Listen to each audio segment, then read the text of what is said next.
اللہم صلی علی سیدنا محمد وعلی آلہ وصحبہ دعوت و ہدایت کی ایک ہنسی شفق لے کر میرے مصطفیٰ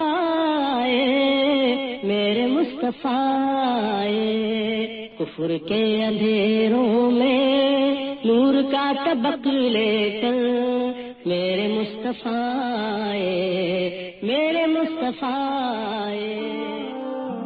ایپیسوڈ 39 الرحیق المختوم، تیر اندازوں کی خوفناک غلطی۔ لیکن عین اس وقت جبکہ یہ مختصر سا اسلامی لشکر اہل مکہ کے خلاف تاریخ کے اوراق پر ایک اور شاندار فتح ثبت کر رہا تھا، جو اپنی تابناکی میں جنگ بدر کی فتح سے کسی طرح کم نہ تھی، تیر اندازوں کی اکثریت نے ایک خوفناک غلطی کا ارتکاب کیا، جس کی وجہ سے جنگ کا پھانسا پلٹ گیا، مسلمانوں کو شدید نقصان کا سامنا کرنا پڑا اور خود نبی کریم صلی اللہ علیہ وسلم شہادت سے بال بال بچے، اور اس کی وجہ سے مسلمانوں کی وہ ساکھ اور وہ ہیبت جاتی رہی جو جنگ بدر کے نتیجے میں انہیں حاصل ہوئی تھی۔ پچھلے صفحات میں گزر چکا ہے کہ رسول اللہ صلی اللہ علیہ وسلم نے تیر اندازوں کو فتح و شکست ہر حال میں اپنے پہاڑی مورچے پر ڈٹے رہنے کی کتنی سخت تاکید فرمائی تھی، لیکن ان سارے تاکیدی احکامات کے باوجود جب انہوں نے دیکھا کہ مسلمان مال غنیمت لوٹ رہے ہیں تو ان پر حب دنیا کا کچھ اثر غالب آ گیا، چنانچہ باز نے باز سے کہا، غنیمت تمہارے ساتھی جیت گئے، اب کاہے کا انتظار ہے؟ اس آواز کے اٹھتے ہی ان کے کمانڈر حضرت عبداللہ بن جبیر نے انہیں رسول اللہ صلی اللہ علیہ وسلم کے احکامات یاد دلائے اور فرمایا، کیا تم لوگ بھول گئے کہ رسول اللہ صلی اللہ علیہ وسلم نے تمہیں کیا حکم دیا تھا؟ لیکن ان کی غالب اکثریت نے اس یاد دہانی پر کان نہ دھرا اور کہنے لگے، اللہ کی قسم ہم بھی لوگوں کے پاس ضرور جائیں گے اور کچھ مال غنیمت ضرور حاصل کریں گے۔ اس کے بعد 40 تیر اندازوں نے اپنے مورچے چھوڑ دیے اور مال غنیمت سمیٹنے کے لیے عام لشکر میں جا شامل ہوئے۔ اس طرح مسلمانوں کی پشت خالی ہو گئی اور وہاں صرف عبداللہ بن جبیر اور ان کے 9 ساتھی باقی رہ گئے، جو اس عزم کے ساتھ اپنے مورچوں میں ڈٹے رہے کہ یا تو انہیں اجازت دے دی جائے گی یا وہ اپنی جان آفرین کے حوالے کر دیں گے۔ اسلامی لشکر مشرکین کے نرغے میں۔ حضرت خالد بن ولید جو اس سے پہلے 3 بار اس مورچے کو سر کرنے کی کوشش کر چکے تھے، اس ذری موقع سے فائدہ اٹھاتے ہوئے نہایت تیزی سے چکر کاٹ کر اسلامی لشکر کی پشت پر جا پہنچے اور چند لمحوں میں عبداللہ بن جبیر اور ان کے ساتھیوں کا صفایا کر کے مسلمانوں پر پیچھے سے ٹوٹ پڑے۔ ان کے شہسواروں نے ایک نعرہ بلند کیا جس سے شکست خوردہ مشرکین کو اس نئی تبدیلی کا علم ہو گیا اور وہ بھی مسلمانوں پر ٹوٹ پڑے۔ ادھر قبیلے بنو حارث کی ایک عورت امرہ بنت القمہ نے لپک کر زمین پر پڑا ہوا مشرکین کا جھنڈا اٹھا لیا۔ پھر کیا تھا، بکھرے ہوئے مشرکین اس کے گرد سمٹنے لگے اور ایک نے دوسرے کو آواز دی، جس کے نتیجے میں وہ مسلمانوں کے خلاف اکٹھے ہو گئے اور جم کر لڑائی شروع کر دی۔ اب مسلمان آگے اور پیچھے دونوں طرف سے گھیرے میں آ چکے تھے، گویا چکی کے 2 پاٹوں کے بیچ میں پڑ گئے۔ رسول اللہ صلی اللہ علیہ وسلم کا پرقطر فیصلہ اور دلیرانہ اقدام۔ اس وقت رسول اللہ صلی اللہ علیہ وسلم صرف 9 صحابہ کی ذرا سی نفری کے ہمراہ پیچھے تشریف فرما تھے اور مسلمانوں کی مار دھاڑ اور مشرکین کے کھدڑے جانے کا منظر دیکھ رہے تھے۔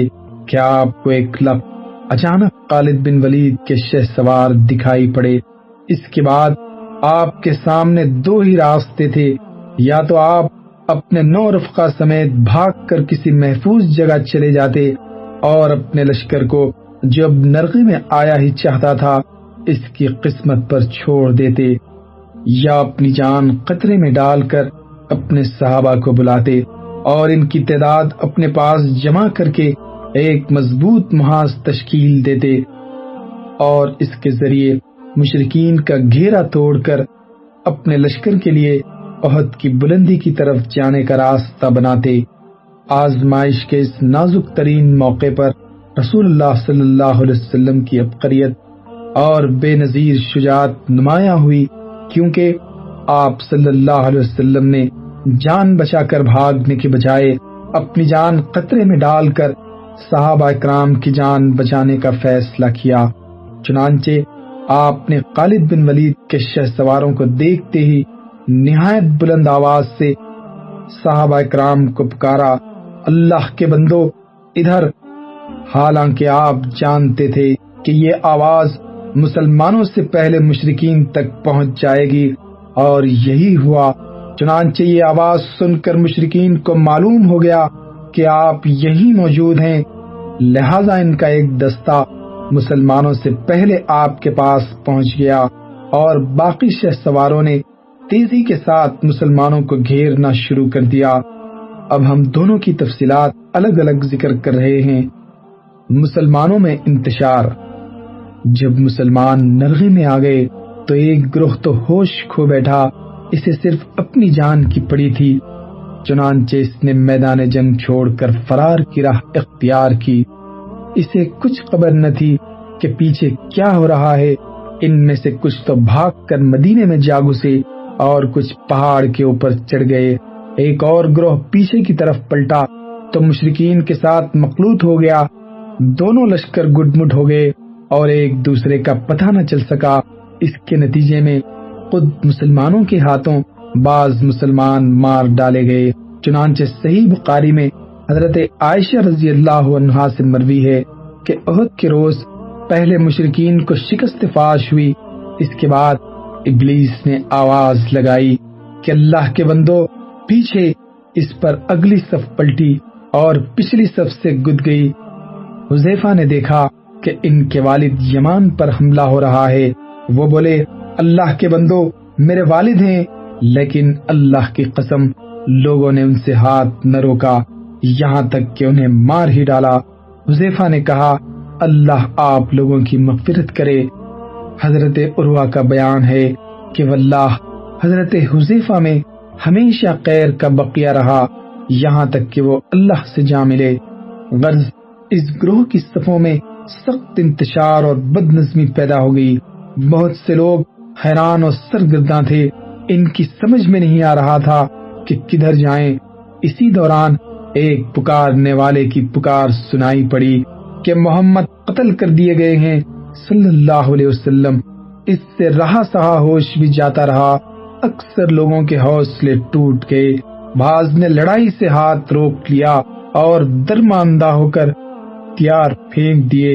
کچھ اور لوگوں نے سوچا کہ راس المنافقین عبداللہ بن ابی سے مل کر کہا جائے کہ وہ ابو سفیان سے ان کے لیے امان طلب کر دے۔ چند لمحے بعد ان لوگوں کے پاس حضرت انس بن نضر کا گزر ہوا، دیکھا کہ ہاتھ پر ہاتھ دھرے بیٹھے پڑے ہیں۔ پوچھا، کاہے کا انتظار ہے؟ جواب دیا کہ رسول اللہ قتل کر دیے گئے۔ حضرت انس بن نضر نے کہا، تو اب آپ کے بعد تم لوگ زندہ رہ کر کیا کرو گے؟ اٹھو اور جس چیز پر رسول اللہ صلی اللہ علیہ وسلم نے جان دی اسی پر تم بھی جان دے دو۔ اس کے بعد کہا، اے اللہ، ان لوگوں نے یعنی مسلمانوں نے جو کچھ کیا ہے اس پر میں تیرے حضور معذرت کرتا ہوں، اور ان لوگوں نے یعنی مشرکین نے جو کچھ کیا ہے اس سے برات اختیار کرتا ہوں۔ اور یہ کہہ کر آگے بڑھ گئے۔ آگے حضرت سعد بن معاذ سے ملاقات ہوئی۔ انہوں نے دریافت کیا، ابو عمر کہاں جا رہے ہو؟ حضرت انس نے جواب دیا، آہا جنت کی خوشبو کا کیا کہنا، اے سعد میں اسے احد کے پرے محسوس کر رہا ہوں۔ اس کے بعد اور آگے بڑھے اور مشرکین سے لڑتے ہوئے شہید ہو گئے۔ خاتمے جنگ کے بعد انہیں پہچانا نہ جا سکا، حتیٰ کہ ان کی بہن نے انہیں محض انگلیوں کی پور سے پہچانا۔ ان کو نیزے، تلوار اور تیر کے 80 سے زیادہ زخم آئے تھے۔ اسی طرح ثابت بن دہدہ نے اپنی قوم کو پکار کر کہا، اگر محمد قتل کر دیے گئے ہیں صلی اللہ علیہ وسلم تو اللہ تو زندہ ہے، وہ تو نہیں مر سکتا، تم اپنے دین کے لیے لڑو، اللہ تمہیں فتح و مدد دے گا۔ اس پر انصار کی ایک جماعت اٹھ پڑی اور حضرت ثابت نے ان کی مدد سے خالد کے رسالے پر حملہ کر دیا اور لڑتے لڑتے حضرت خالد کے ہاتھوں نیزے سے شہید ہو گئے۔ انہی کی طرح ان کے رفقا نے بھی لڑتے لڑتے جام شہادت نوش کیا۔ ایک مہاجر صحابی ایک انصاری صحابی کے پاس سے گزرے جو خون میں لت پت تھے۔ مہاجر نے کہا، بھائی فلاں آپ کو معلوم ہو چکا ہے کہ محمد قتل کر دیے گئے صلی اللہ علیہ وسلم۔ انصاری نے کہا، اگر محمد قتل کر دیے گئے صلی اللہ علیہ وسلم تو وہ اللہ کا دین پہنچا چکے ہیں، اب تمہارا کام ہے کہ اس دین کی حفاظت کے لیے لڑو۔ اسی طرح کے حوصلہ افزا اور ولولہ انگیز باتوں سے اسلامی فوج کے حوصلے بحال ہو گئے اور ان کے ہوش و حواس اپنی جگہ آ گئے۔ چنانچہ اب انہوں نے ہتھیار ڈالنے یا ابن ابی سے مل کر طلب امان کی بات سوچنے کے بجائے ہتھیار اٹھا لیے اور مشرکین کے تند سیلاب سے ٹکرا کر ان کا گھیرا توڑنے اور مرکز قیادت تک راستہ بنانے کی کوشش میں مصروف ہو گئے۔ اسی دوران یہ بھی معلوم ہو گیا کہ رسول اللہ صلی اللہ علیہ وسلم کے قتل کی خبر محض جھوٹ اور گھڑن تھے۔ اس سے ان کی قوت اور بڑھ گئی اور ان کے حوصلوں اور ولولوں میں تازگی آ گئی۔ چنانچہ وہ ایک سخت اور خونریز جنگ کے بعد گھیرا توڑ کر نرغے سے نکلنے اور ایک مضبوط مرکز کے گرد جمع ہونے میں کامیاب ہو گئے۔ اسلامی لشکر کا ایک تیسرا گروہ وہ تھا جسے صرف رسول اللہ صلی اللہ علیہ وسلم کی فکر تھی۔ یہ گروہ گھیراؤ کی کاروائی کا علم ہوتے ہی رسول اللہ صلی اللہ علیہ وسلم کی طرف پلٹا۔ ان میں سر فہرست ابو بکر صدیق، عمر بن خطاب اور علی بن ابی طالب وغیرہ اہم تھے۔ یہ لوگ مقاتلین کی صف اول میں بھی سب سے آگے تھے، لیکن جب نبی صلی اللہ علیہ وسلم کی ذات گرامی کے لیے خطرہ پیدا ہوا تو آپ صلی اللہ علیہ وسلم کی حفاظت اور دفاع کرنے والوں میں بھی سب سے آگے آ گئے۔ رسول اللہ صلی اللہ علیہ وسلم کے گرد قریظ معرکہ عین اس وقت جبکہ اسلامی لشکر نرغے میں آ کر مشرکین کی چکی کے دو پارٹوں کے درمیان پس رہا تھا۔ رسول اللہ صلی اللہ علیہ وسلم کے گردا گرد بھی قریظ معرکہ آرائی جاری تھی۔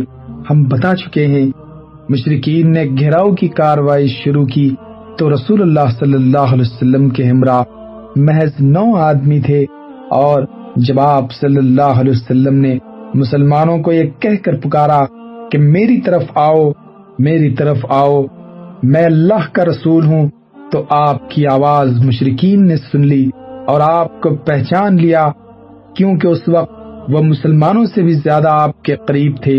چنانچہ انہوں نے جھپٹ کر آپ پر حملہ کر دیا اور کسی مسلمان کی آمد سے پہلے اپنا پورا بوجھ ڈال دیا۔ اس فوری حملے کے نتیجے میں ان مشرکین اور وہاں پر موجود 9 صحابہ کے درمیان نہایت سخت معرکہ آرائی شروع ہو گئی، جس میں محبت و جاں سپاری اور شجاعت و جاں بازی کے بڑے بڑے نادر واقعات پیش آئے۔ صحیح مسلم میں حضرت انس سے روایت ہے کہ احد کے روز رسول اللہ صلی اللہ علیہ وسلم 7 انصار اور 2 قریشی صحابہ کے ہمراہ الگ تھلگ رہ گئے تھے۔ جب حملہ آور آپ کے بالکل قریب پہنچ گئے تو آپ نے فرمایا، کون ہے جو انہیں ہم سے دفاع کرے اور اس کے لیے جنت ہے، یا یہ فرمایا کہ وہ جنت میں میرا رفیق ہوگا۔ اس کے بعد ایک انصاری صحابی آگے بڑھے اور لڑتے لڑتے شہید ہو گئے۔ اس کے بعد پھر مشرکین آپ کے بالکل قریب آ گئے اور پھر یہی ہوا۔ اس طرح باری باری 7 انصاری صحابی شہید ہو گئے۔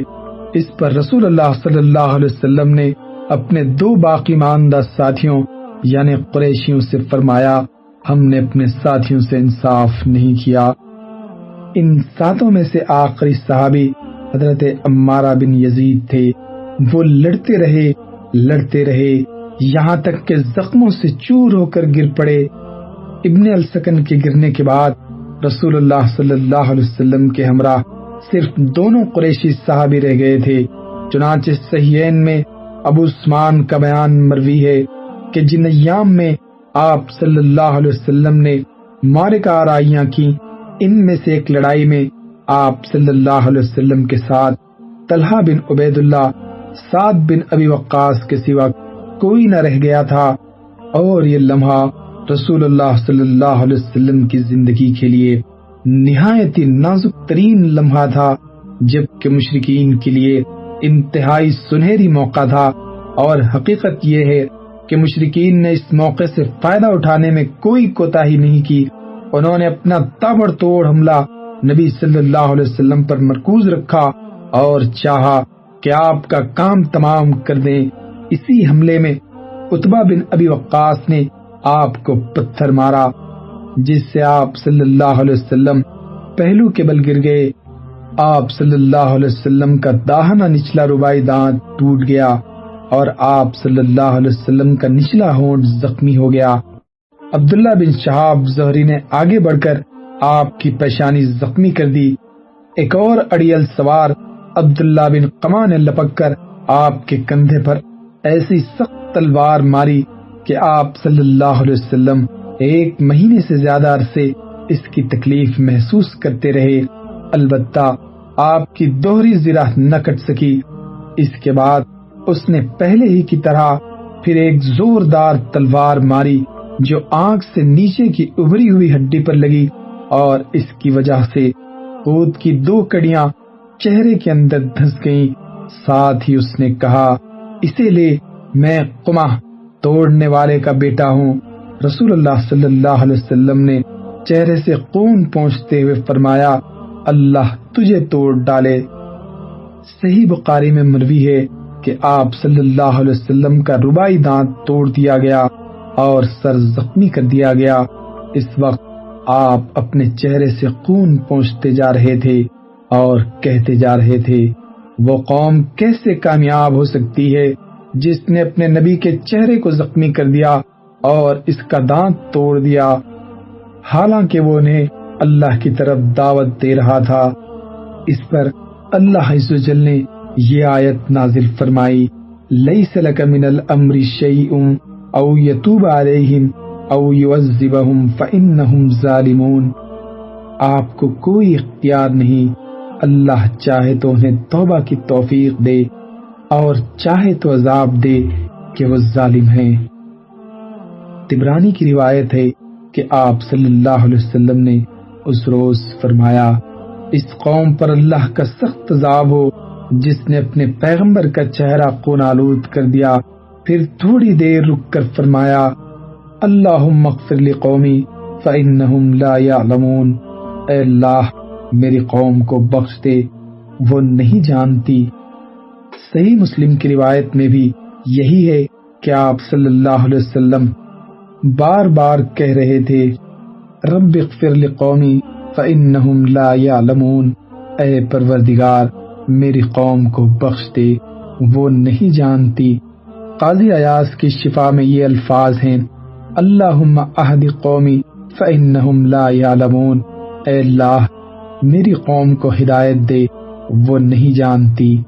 اس میں شبہ نہیں کہ مشرکین آپ کا کام تمام کر دینا چاہتے تھے، مگر دونوں قریشی صحابہ یعنی حضرت سعد بن ابی وقاص اور طلحہ بن عبید اللہ نے نادر الوجود جانبازی اور بے مثال بہادری سے کام لے کر صرف 2 ہوتے ہوئے مشرکین کی کامیابی ناممکن بنا دی۔ یہ دونوں عرب کے ماہر ترین تیر انداز تھے۔ انہوں نے تیر مار مار کر مشرکین حملہ آوروں کو رسول اللہ صلی اللہ علیہ وسلم سے پرے رکھا۔ جہاں تک سعد بن ابی وقاص کا تعلق ہے تو رسول اللہ صلی اللہ علیہ وسلم نے اپنے ترکش کے سارے تیر ان کے لیے بکھیر دیے اور فرمایا، چلاؤ تم پر میرے ماں باپ فدا ہوں۔ ان کی صلاحیت کا اندازہ اس سے لگایا جا سکتا ہے کہ رسول اللہ صلی اللہ علیہ وسلم نے ان کے سوا کسی اور کے لیے ماں باپ کے فدا ہونے کی بات نہیں کی۔ اور جہاں تک حضرت طلحہ کا تعلق ہے تو ان کے کارنامے کا اندازہ نسائی کی ایک روایت سے لگایا جا سکتا ہے، جس میں حضرت جابر نے رسول اللہ صلی اللہ علیہ وسلم پر مشرکین کے اس وقت کے حملے کا ذکر کیا ہے جب آپ صلی اللہ علیہ وسلم انصار کی ذرا سی نفری کے ہمراہ تشریف فرما تھے۔ حضرت جابر کا بیان ہے کہ مشرکین نے رسول اللہ صلی اللہ علیہ وسلم کو جا لیا تو آپ صلی اللہ علیہ وسلم نے فرمایا، کون ہے جو ان سے نمٹے؟ حضرت طلحہ نے کہا، میں۔ اس کے بعد حضرت جابر نے کہا کہ انصار آگے بڑھے اور ایک ایک کر کے شہید ہونے کی تفصیل ذکر کی ہے، جسے ہم صحیح مسلم کے حوالے سے بیان کر چکے ہیں۔ حضرت جابر فرماتے ہیں کہ جب یہ سب شہید ہو گئے تو حضرت طلحہ آگے بڑھے اور 11 آدمیوں کے برابر تنہا لڑائی کی، یہاں تک کہ ان کے ہاتھ پر تلوار کی ایک ایسی ضرب لگی جس سے ان کی انگلیاں کٹ گئیں۔ اس پر ان کے منہ سے آواز نکلی، رسول اللہ صلی اللہ علیہ وسلم نے فرمایا، اگر تم بسم اللہ کہتے تو تمہیں فرشتے اٹھا لیتے اور لوگ دیکھتے۔ حضرت جابر کا بیان ہے کہ پھر اللہ نے مشرکین کو پلٹا دیا۔ اکلیل میں حاکم کی روایت ہے، انہیں احد کے روز 39 تا 35 زخم آئے اور ان کی بجلی اور شہادت کی انگلیاں شل ہو گئیں۔ امام بخاری نے قیس بن ابی حازم سے روایت کی ہے کہ انہوں نے کہا، میں نے حضرت طلحہ کا ہاتھ دیکھا کہ وہ شل تھا، اس سے احد کے دن انہوں نے نبی صلی اللہ علیہ وسلم کو بچایا تھا۔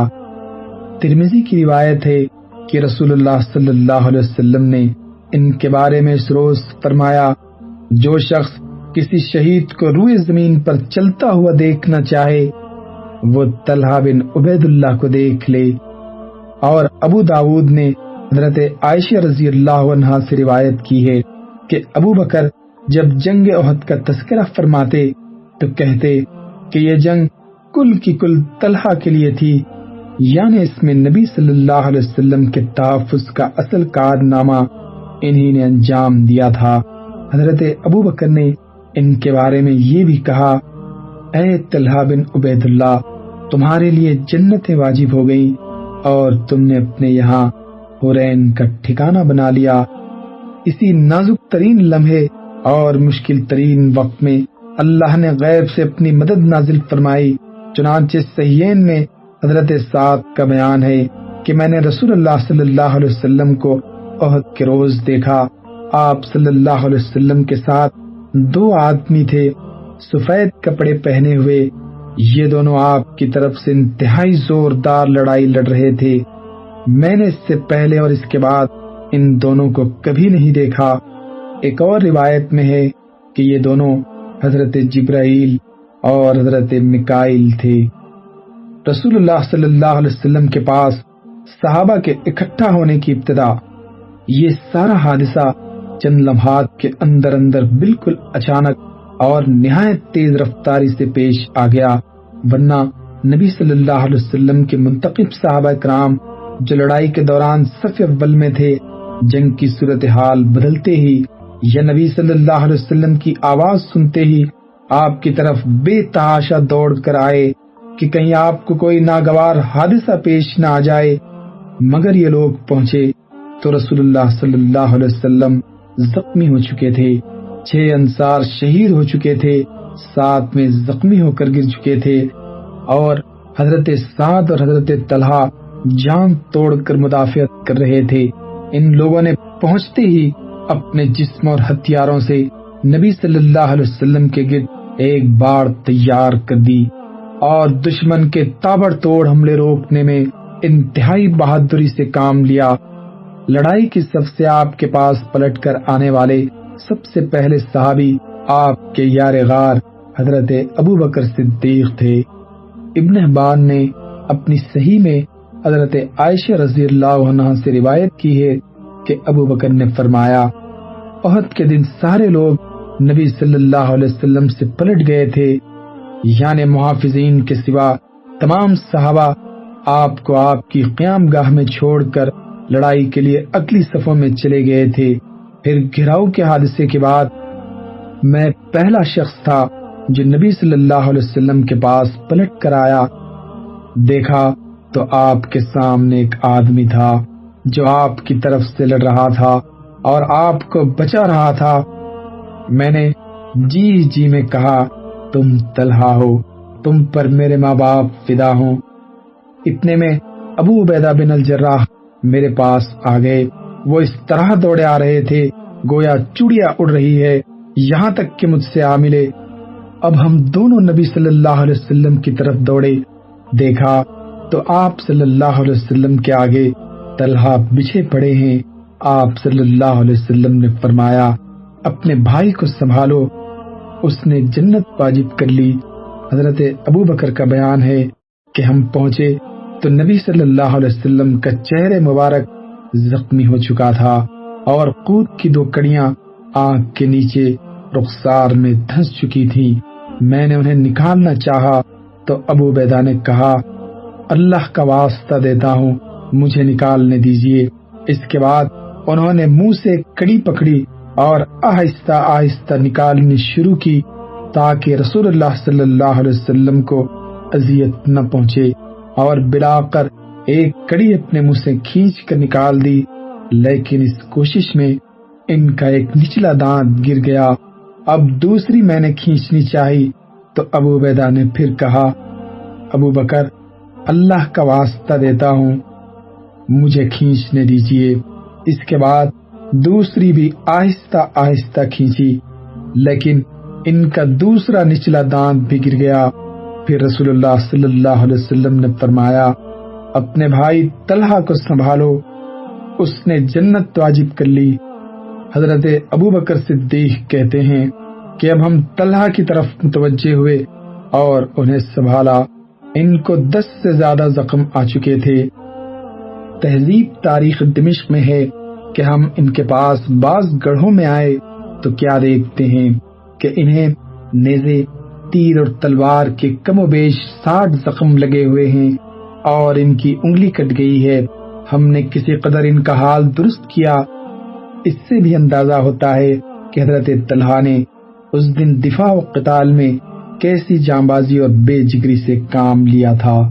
پھر انہی نازک ترین لمحات کے دوران رسول اللہ صلی اللہ علیہ وسلم کے گرد جانباز صحابہ کی ایک جماعت بھی آن پہنچی، جن کے نام یہ ہیں: ابو دجانہ، مصعب بن عمیر، علی بن ابی طالب، سہل بن حنیف، مالک بن سنان، ام امارہ نسیبہ بنت کعب مازنیہ، قتادہ بن نعمان، عمر بن الخطاب، حاتب بن ابی بلتا اور ابو طلحہ رضی اللہ عنہم اجمعین۔ یہ لوگ کیسے کیسے رسول اللہ صلی اللہ علیہ وسلم تک پہنچے ہوں گے؟ ان کا ایک ہلکا سا اندازہ حضرت علی رضی اللہ عنہ کے اس بیان سے ہو سکتا ہے کہ احد کے دن جب لوگ رسول اللہ صلی اللہ علیہ وسلم سے منہزم ہو گئے، میں نے مقتولین میں دیکھا رسول اللہ صلی اللہ علیہ وسلم نظر نہ آئے۔ میں نے جی میں کہا، واللہ آپ بھاگ نہیں سکتے، اور مقتولین میں آپ کو دیکھ نہیں رہا ہوں، اس لیے میں سمجھتا ہوں کہ ہم نے جو کچھ کیا ہے اس سے اللہ نے غضبناک ہو کر اپنے نبی کو اٹھا لیا، لہذا میرے لیے اس سے بہتر کوئی صورت نہیں کہ لڑتے لڑتے شہید ہو جاؤں۔ پھر کیا تھا، میں نے اپنی تلوار کی میان توڑ دی اور قریش پر اس زور کا حملہ کیا کہ انہوں نے جگہ خالی کر دی۔ اب کیا دیکھتا ہوں کہ رسول اللہ صلی اللہ علیہ وسلم ان کے درمیان گھیرے میں موجود ہیں۔ مشرکین کے دباؤ میں اضافہ۔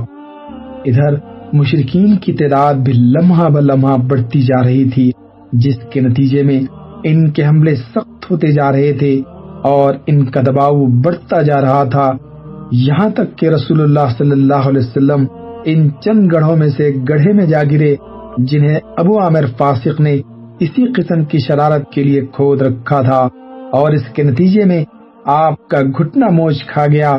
چنانچہ حضرت علی رضی اللہ عنہ نے آپ صلی اللہ علیہ وسلم کا ہاتھ تھاما، اور طلحہ بن عبید اللہ نے جو خود بھی زخموں سے چور تھے آپ کو آغوش میں لیا، تب آپ صلی اللہ علیہ وسلم برابر کھڑے ہو سکے۔ نافع بن جبیر کہتے ہیں میں نے ایک مہاجر صحابی کو سنا، فرما رہے تھے میں جنگ احد میں حاضر تھا، میں نے دیکھا کہ ہر جانب سے رسول اللہ صلی اللہ علیہ وسلم پر تیر برس رہے ہیں اور آپ تیروں کے بیچ میں ہیں، لیکن سارے تیر آپ صلی اللہ علیہ وسلم سے پھیر دیے جاتے ہیں، یعنی آگے گھیرا ڈالے ہوئے صحابہ انہیں روک لیتے تھے۔ اور میں نے دیکھا کہ عبداللہ بن شہاب کہہ رہا تھا مجھے بتاؤ محمد کہاں ہے، اب یا تو میں رہوں گا یا وہ رہے گا، حالانکہ رسول اللہ صلی اللہ علیہ وسلم اس کے بازو میں تھے، آپ صلی اللہ علیہ وسلم کے ساتھ کوئی بھی نہ تھا۔ پھر وہ آپ سے آگے نکل گیا۔ اس پر صفوان نے اسے ملامت کی، جواب میں اس نے کہا واللہ میں نے اسے دیکھا ہی نہیں، اللہ کی قسم وہ ہم سے محفوظ کر دیا گیا ہے۔ اس کے بعد ہم 4 آدمی یہ عہد و پیمان کر کے نکلے کہ انہیں قتل کر دیں گے، لیکن ان تک پہنچ نہ سکے۔